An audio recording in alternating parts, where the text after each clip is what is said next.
Hello Equally Awesomes! Today is Thursday and it is no editing week, so in honor of that I will do my intro without editing. Happy Thursday! Okay, that was sufficiently lame. Let us move on to the questions. So Gameo, thank you so much for being our friend Friday last week. You were awesome and I really laughed at everything that you said. I thought it was great. Your question was, are coming out good or bad? I'm going to say that it started out pretty lame and then got progressively better after about a year and a half had passed. My mother did not react very well. I took her to dinner and we were in a public place because I had heard that this was a good idea. And she responded by dropping me off at the bar I was going to go meet my friends at for a post-coming out drink and celebration of me. And she damn near ran over my foot getting away from there. So that was really cute. Later she outed me to my little sister over the phone, double plus bonus, so I didn't quite forgive her for that, ever. But after the better part of a year and a half, she started to come around to it. Of my family, she and my sister are the only ones who actually know. I don't really have a relationship with my extended family, and I have no relationship with my father, so sorry, you know. And I think my brother's actually figured it out on his own, so I don't need to say anything to him. Mark, how did we get our username? The name Miss Divine Stalls is actually my drag queen and performance name. It was given to me, ironically enough, the same night that I came out by my drag queen friends from when I was living up north of here in a city called Everett. I won't exactly go into how we got the name, but that's its origin, and to this day when I perform on stage I go by Miss Divine Stalls. Let's see, Sophia. Signs we were gay growing up. I actually really like this question because I had quite a few.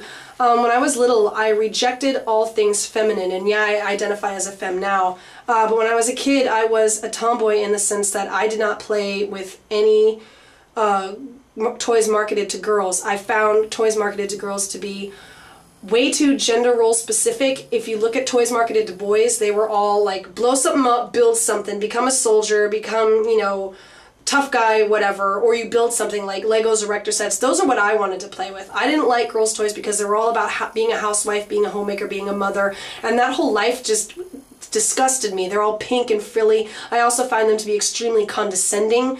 I think to assign gender roles so specific so early in life is actually very damaging to children, which is why when I shop for my niece and nephew, I look for non-specific gender toys, books, games, stuffed animals, things of this nature that don't have a specific gender role tied to them.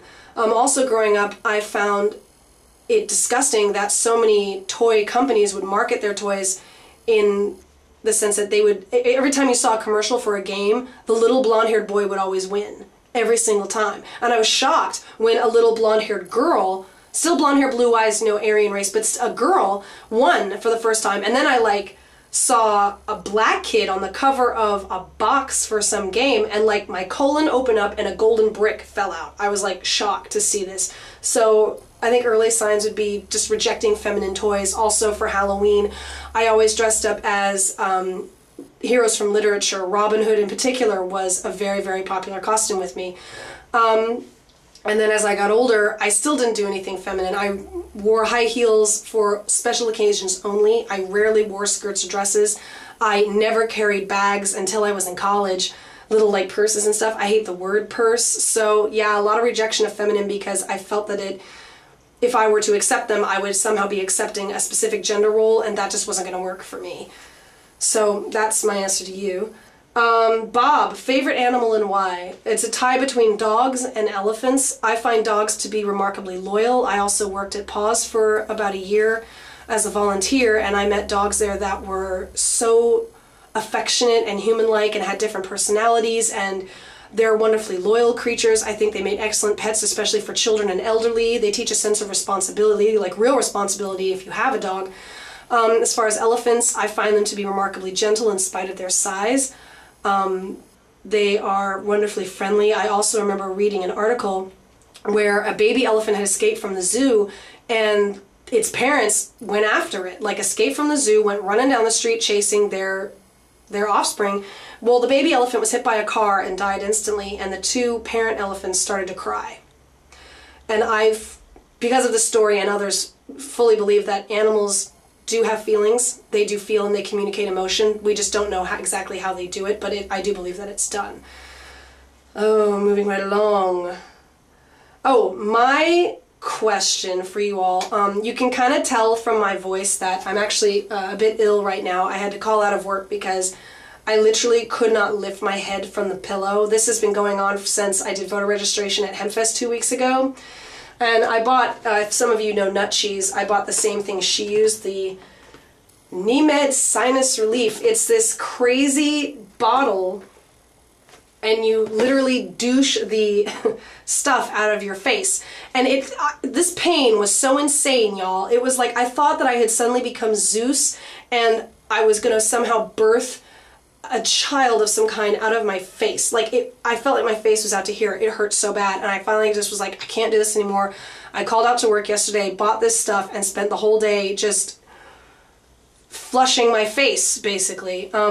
So lovely as that sounds, I wanted to ask you all what my question is. When you were sick and you were a kid, what kind of stuff did your parents do for you? Whenever I was sick and I was little, I had the greatest pediatrician in the world. He always prescribed bubblegum medicine, which is like the most delicious stuff ever. At least it was to me when I was a little kid.